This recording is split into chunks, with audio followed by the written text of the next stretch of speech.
Diena visiems. Atsiprašau, kad truputį vėluojam, bet meno mokykla pasveikino jūs auklėtiniai su muzika prie meno mokyklos veikiančios suaugusių dailės studijos. Praėjusią kartą mes buvom kultūros centre, tokią darėm minimalią parodėlę ir šiandien mes turim tą, ką nesuskaičiavau, vis vadintų tų darbų. Bet žinau, kad vadovas sakė, tai vieni nešė po vieną darbą, kiti po 3, kiti po 4, bet jūsų čia daug. Ačiū Jums, mes čia su vadovu parašėm gėlių kalną.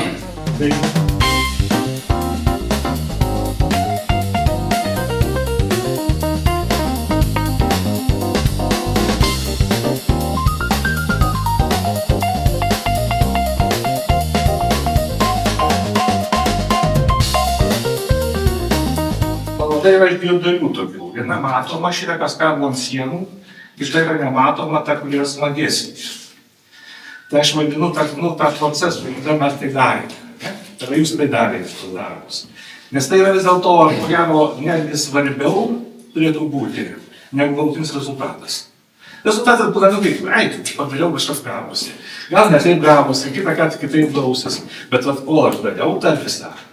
Jeigu man buvo smagu ir man buvo gerai, tai tikrai tai yra labai geras toksai laiko praleidimas, užsiėmimas ar kažkas tokio, aš manau.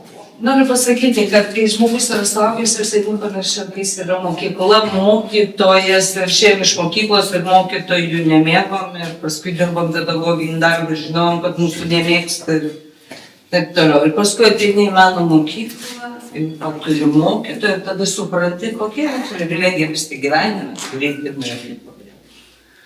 kurio galima neklausyti, atsikalbinėti.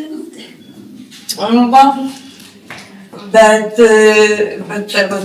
kad tau dovanoja tiek kantrybės ir tie mūsų darbai, vis tiek jau.